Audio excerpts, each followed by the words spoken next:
Have you ever used sentences like these? Probably I'll go out tonight. It's a quite big house. Or I ate the 3 last biscuits. If you have, I'm afraid you're making some very common English mistakes, but don't worry.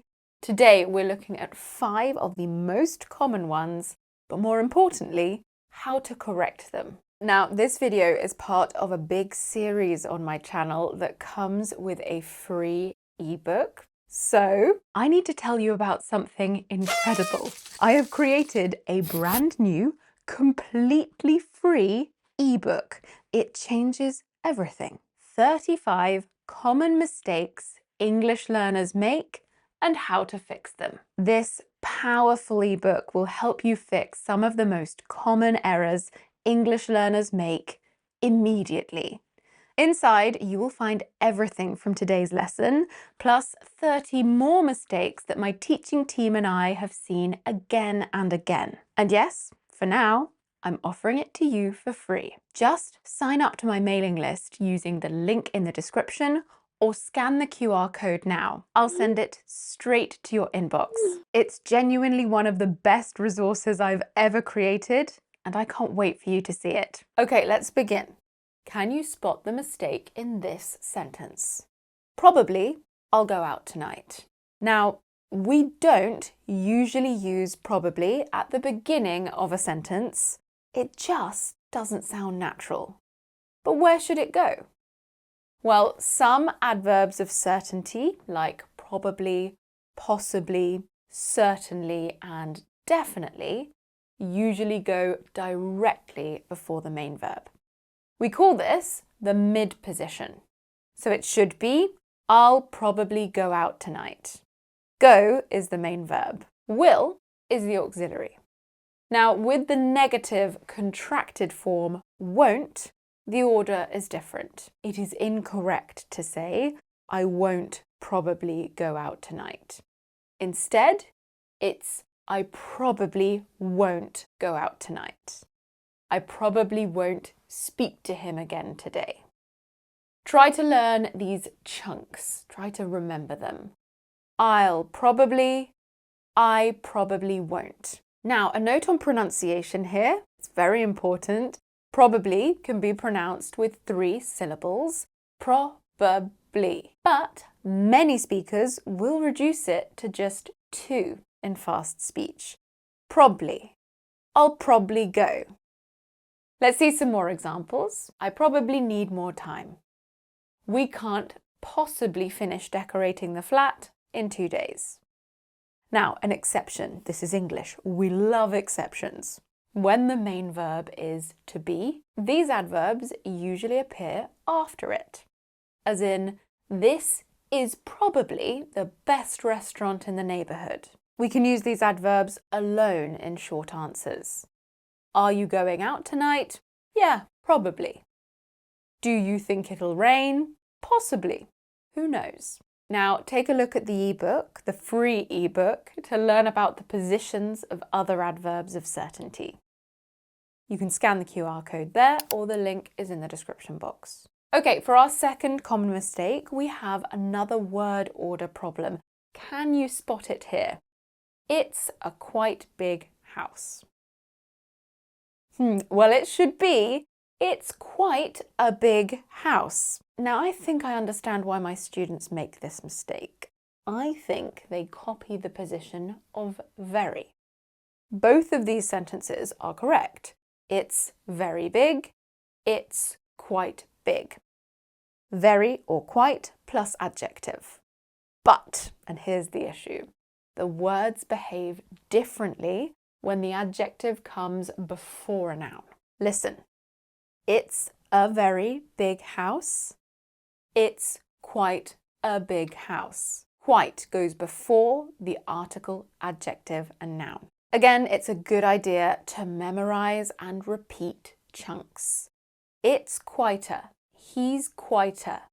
That was quieten, for example. Notice how the t sound at the end of quite joins the vowel sound quieter, quieten.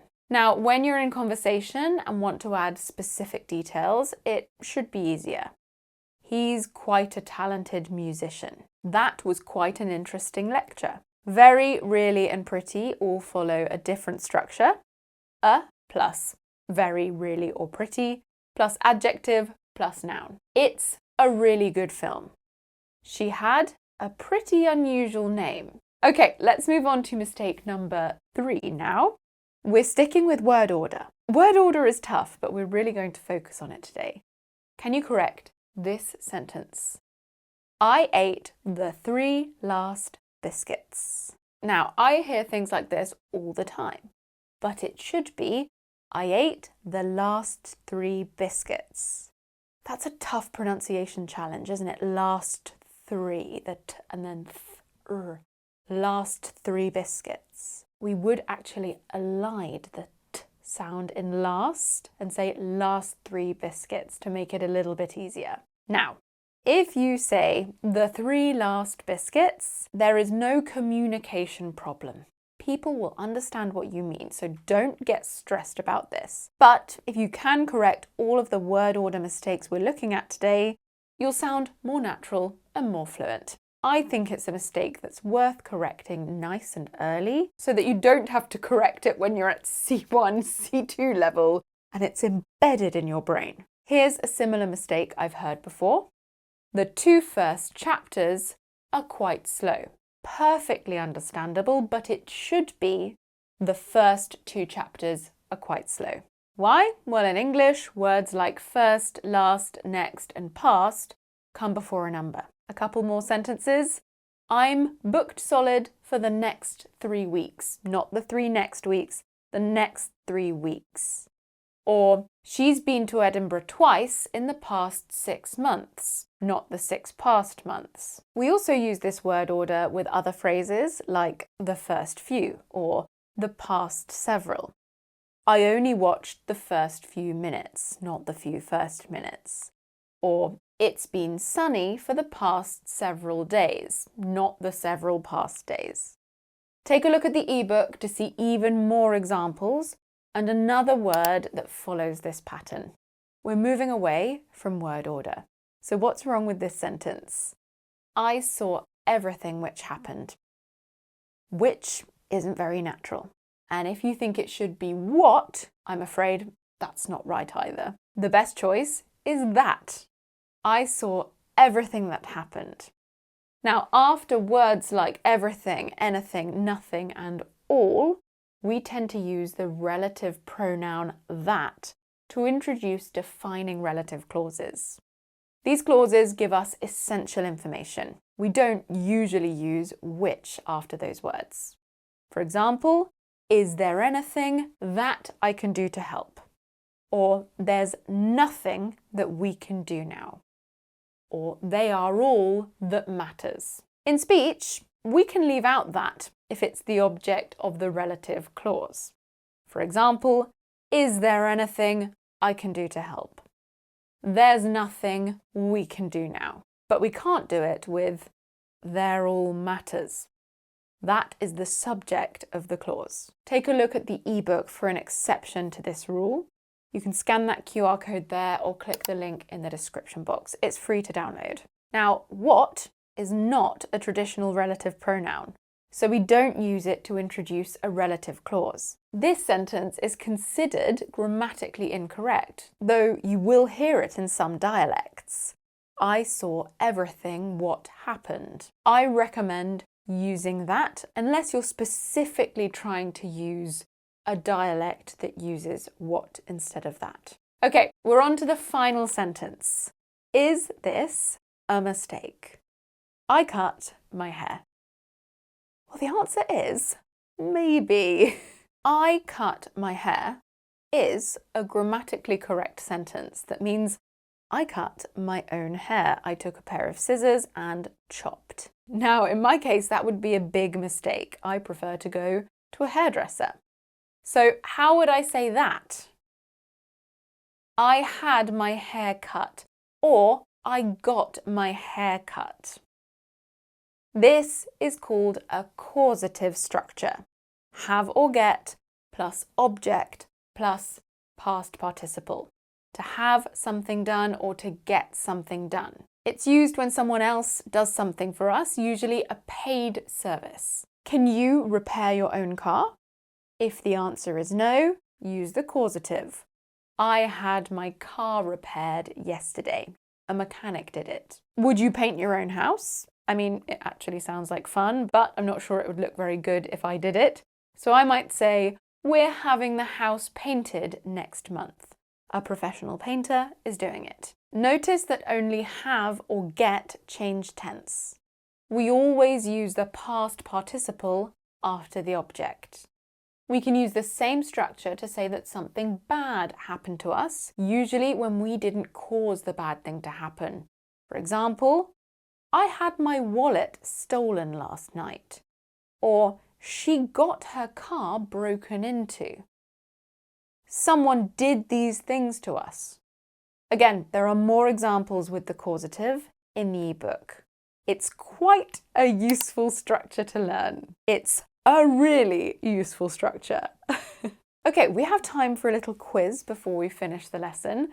Some of these sentences contain mistakes. If there is a mistake, correct it. I'll read them out for you. 1. Who ate the 2 last slices of pizza? 2. She told me nothing that I didn't know already. 3. I'm having a tooth taken out tomorrow. 4. We had a quite good meal at that restaurant. And 5. Probably she'll help. I'll give you 5 seconds, but pause if you need more time.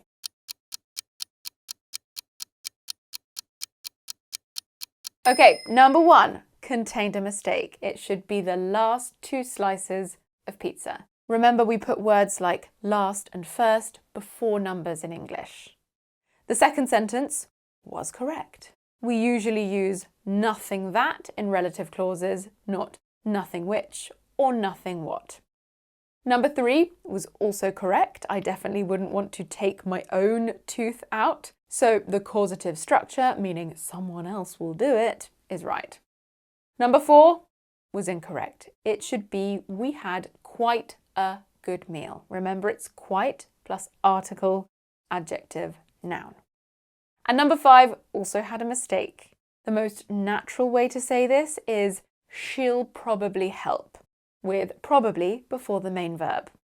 So how did you do out of 5? Let me know in the comments. And don't forget to download the 35 Mistakes ebook. You're going to love it. It is absolutely huge and it's free. Scan the QR code there or click the link in the description box. I hope you enjoyed today's lesson. I hope you learnt something. I will see you in the next one. Bye. Mwah.